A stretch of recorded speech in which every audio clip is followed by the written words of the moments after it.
Hello everybody and welcome back to Meddler's Toy Box. Today we're going to be hopping right back into making some music in Waveform 13 free, and we're also going to be exploring a couple of other applications that I have found on my generative music journey. So let's take a look at what we'll be doing today. Hopefully all of my sounds are working this time around.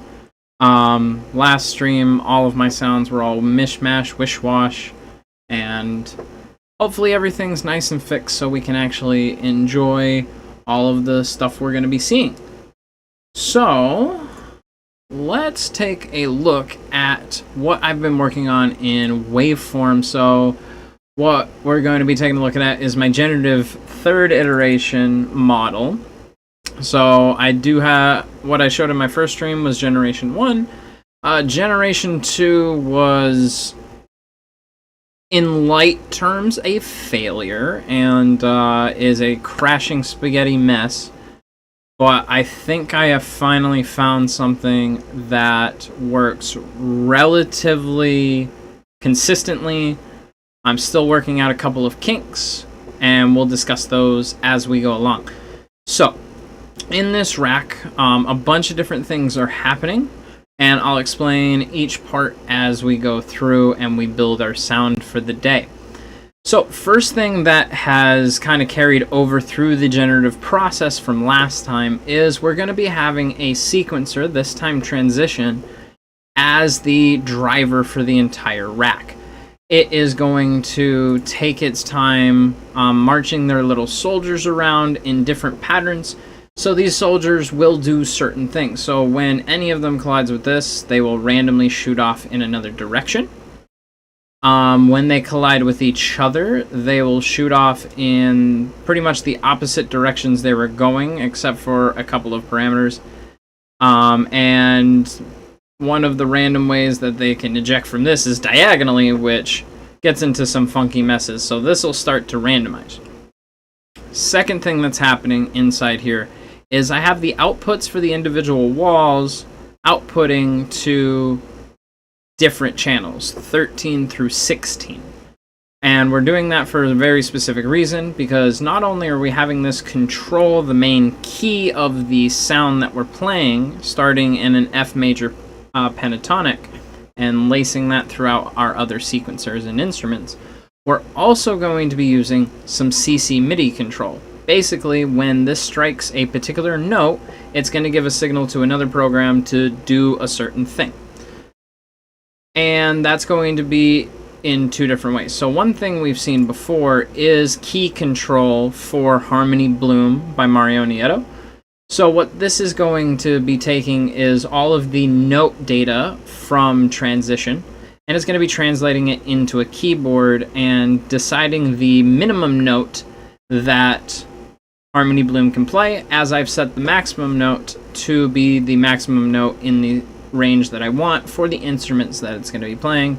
And then I just generated a pattern. And let's make this look pretty. Turn the notes back on. And then that is feeding into an instrument.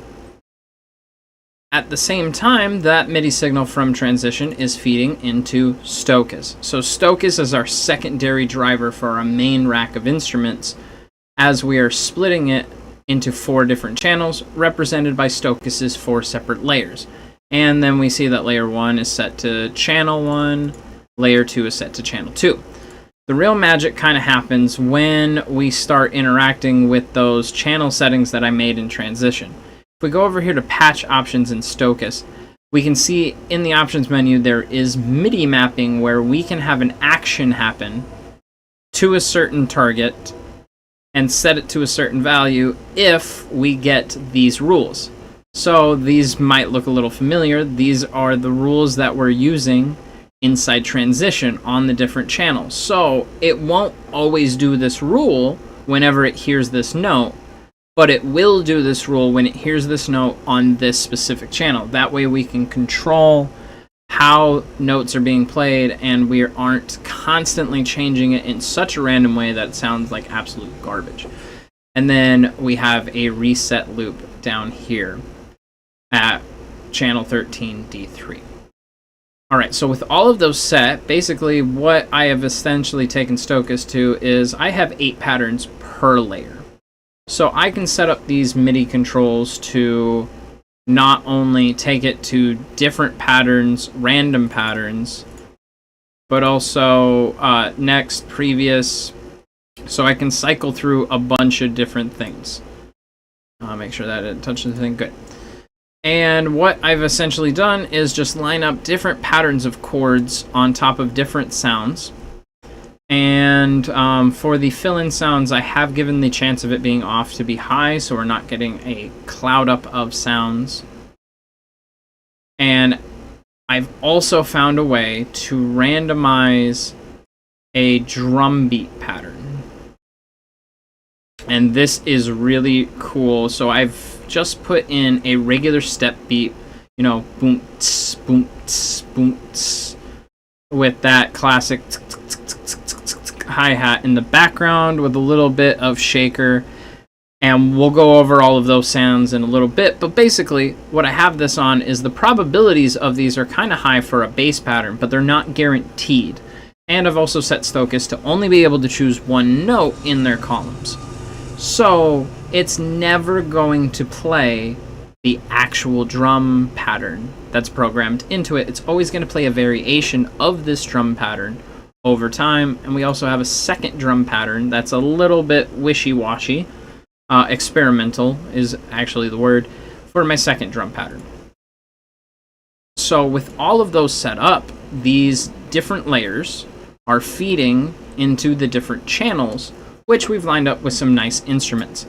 So we've lined up Vital, one of my favorite synthesizers, where you can make pretty much an infinite amount of sounds. Plus, you can go find really cool presets made by wonderful artists who enjoy sharing their work, such as Sonic Spore and Cool Wave, and I'm not going to go through all of them, but they're really nice that they've promoted their stuff for free, and it makes projects like this really easy because they're really great sounds. So our starting one is one of my favorites. It's Make Us Cry Bells. Specifically, Make Us Cry Bells by Cool Wave. And so that's going to be a high pitchy bell type sound for the main harmony of our beat. And then we have Triple Cheese set to kind of a windy whoosh sound to kind of add a little background. And then here we have an actual piano chord just set inside a sampler. And it's set to pitch shift as it goes along. I actually think... See, if it's just set to that, it's kind of bleh. At least with pitch shift, it sounds kind of interesting when it's low or high. And kind of creepy a little bit here and there when it's on a wrong note. But hopefully it'll stay within our chords. And then lastly, we have our drum sampler. So basically, I took a micro sampler from Waveform, and what's really cool is you can input your own sounds. I'm using Cymatics little one-shot presets from some of their packs, and all you have to do is right-click, and you can quick zone them into the basic instruments. It will line it up, and all I've done is line these notes up inside Stochast to line up with our sounds so that we can get our step pattern. For our After Effects racks, we're doing just a couple of different things through these. We're taking the primary sounds of the harmony as well as the wind, and we're having it go through Valhalla for a slight reverb. We're going to limit that sound down with a limiter set around -6 or so. That's going to go into a pass filter here with a little bit of upswing, just so we get that nice cutoff of the high range, and through Cymatics Origin for a nice lo-fi effect with some crackly bits and whatever. And for supporting melody, we do have Ample Guitar 2, providing us with a nice little doot-doot-doot-doot-doot in the background with this very nice guitar plugin. So, I'm going to play this, let's see how it sounds, and then we'll see if we can change it a little bit, make a new sound.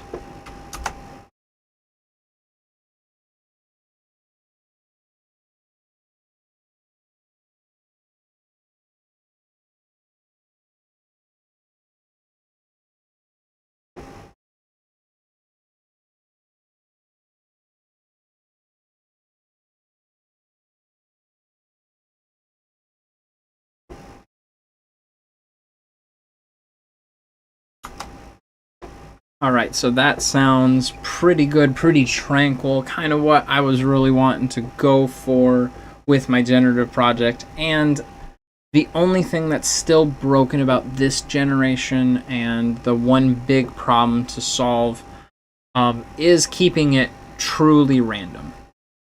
So one big thing is transition, unfortunately, will always start in the same position. So when it is the driving sequencer, it always restarts and sets the song up to always start the same way. However, after that initial moment, it will be completely random. But that first note is always a slight bit of a problem with me.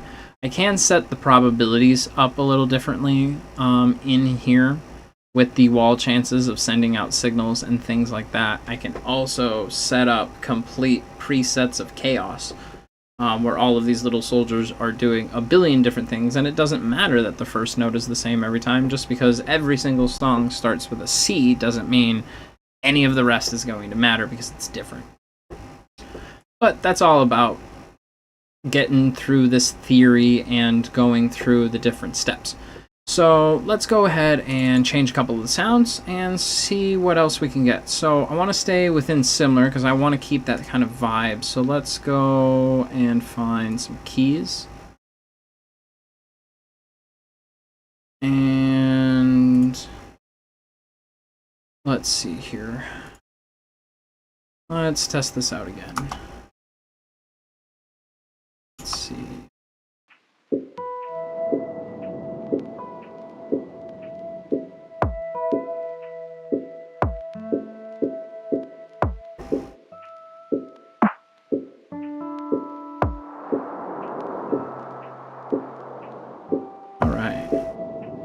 That sounded nice.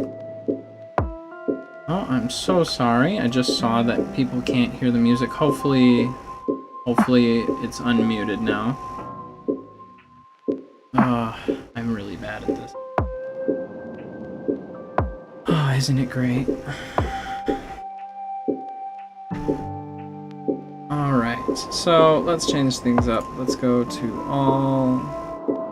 Let's change this from a bell. Let's go for something more electric.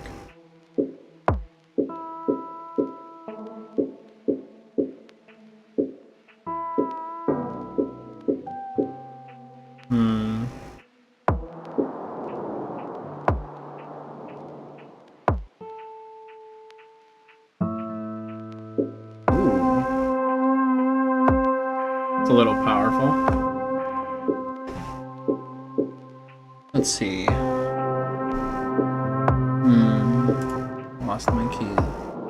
Little too much.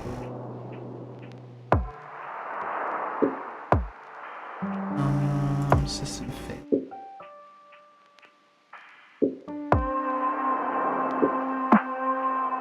Okay. Let's actually go for, let's go for a pad. Let's go for...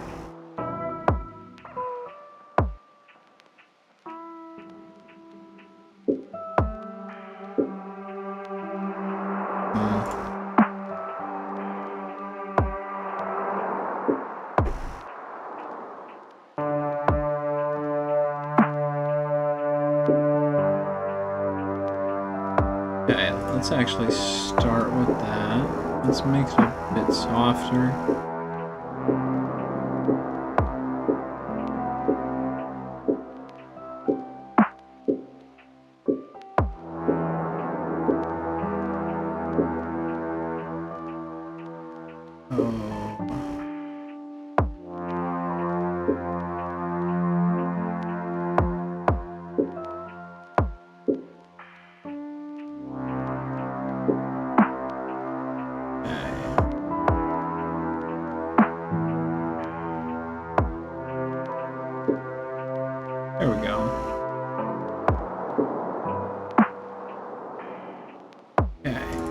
instead of some wind, let's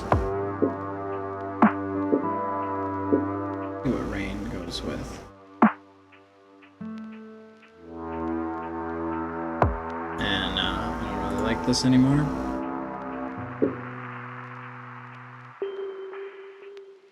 Ooh, the bell cell's nice.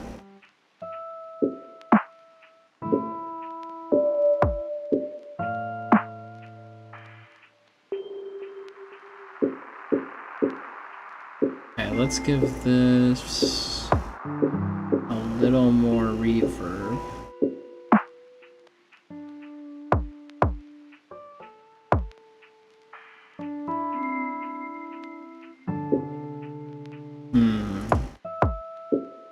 Let's go echoey, synthy, let's go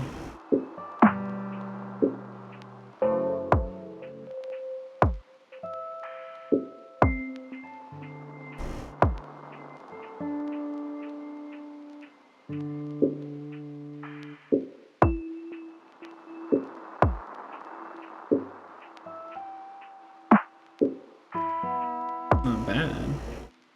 Let's go harmony bloom. Let's change this up a little bit.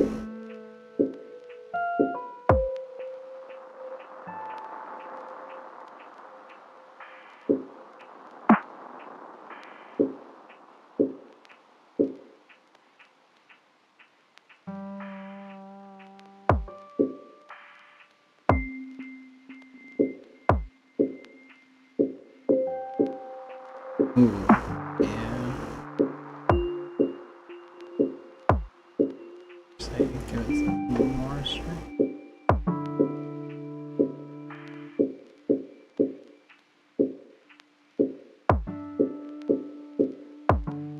Not bad. Let's go ahead and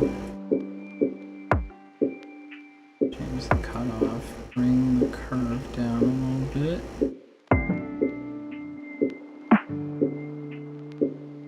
And then on the bigger sounds, let's bring that limiter down just a tiny bit.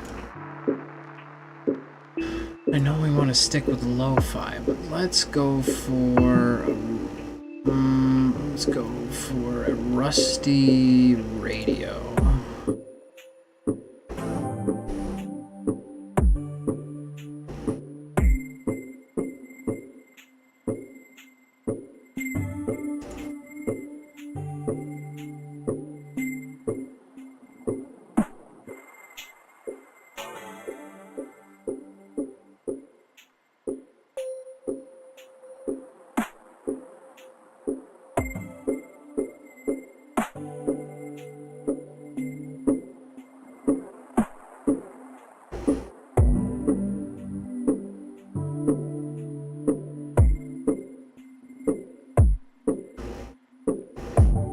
Not bad. I actually kind of like that. Alright, so like before, all I have here is an empty MIDI track that dignifies the length of the song, set to about 5 minutes, and we're just going to export this. And this one is Generation 3, Trial 2.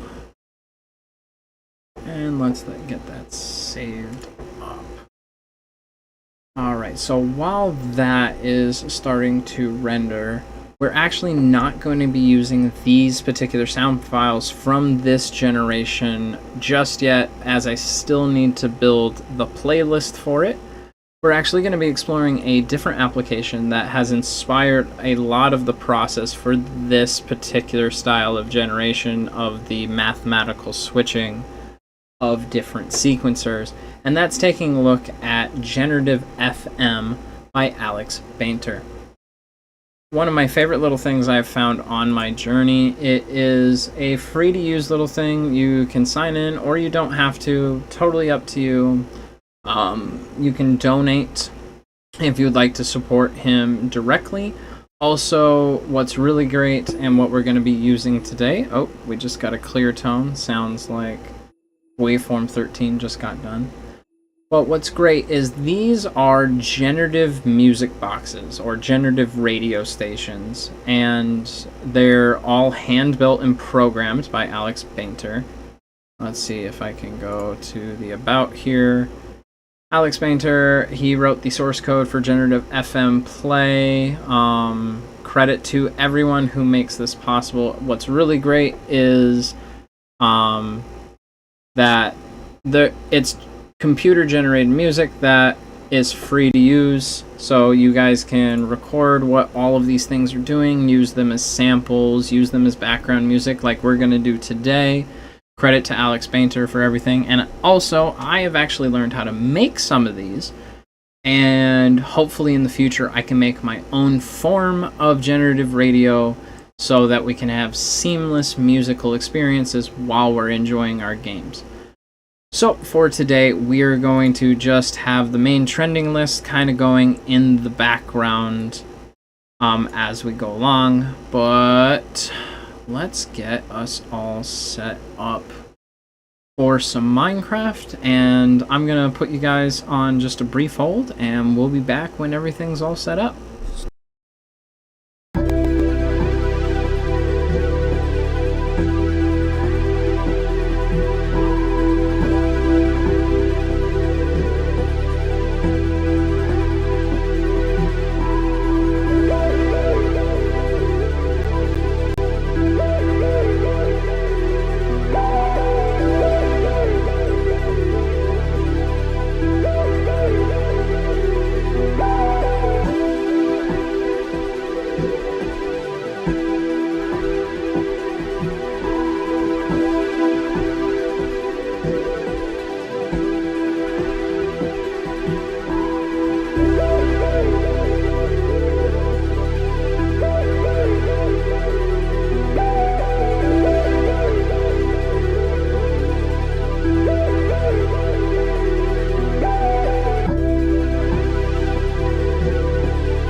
Alright guys, what you are hearing is the generative FM radio playing in the background, and this is kind of the goal of the entire project that I'm trying to do with Waveform. And I'm going to just drag this off screen if I can. There we go. And stop that real quick. So those melodic tones set at a very key pace are kind of what I'm going for when I'm building these generative tracks, and that's kind of the end goal. And we're going to be enjoying kind of the cream of the crop, in my opinion, of this style of project, and see how far we can go. So let's kind of take a look at some of the things that we were doing in Minecraft, and then we're just going to kind of enjoy, hopefully. I can... Okay. Alright. Right now, I am testing this switchover, so if everyone can hear the music and still hear me, just let me know if you can't, because everything should be playing at this point. And then we're going to make sure everything's sounding off of Minecraft. So, according to my OBS, everything should be working. Sorry to go through a technical difficulty moment with y'all. Alright, so we're gonna get save bars down here, where I am gonna get all of have my ears turned down. So it sounds like you guys can hear everything, and I'm not going to ruin my ears. Alright, so in a little bit I am going to kind of cut out my mic again, and we're just going to kind of play Minecraft. But I was off screen a little bit, and we got our little island lit up. I died to a creeper doing that. Of course I did. Almost lost everything. Pretty much threw it all in the chest, tried to get it all done. Looks like we're about to hit sunset, so let's go lay down, enjoy the next day. And thanks guys for hanging out. I hope you enjoy the music. Let's have some fun.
Alright guys, we've made a little bit of progress on our worlds here. Did a little bit of farming. We'll upgrade our composter to kind of an automatic setup once we can get more iron. I was totally tempted to kill every iron golem in here and just go aggressive against the villagers, but I wanted to not do my usual Minecraft techniques, which is just take over a village and subjugate them to my will. We've borrowed a cow from the village. We'll eventually resupply the beef back to them. They won't know the difference for now. And yeah, no, I'm definitely going to be trying to get some more iron, because I don't like how they can walk into my house unannounced. That was kind of rude. But anyway, guys, thank you so much for hanging out. I hope you enjoyed, and have a wonderful rest of your night.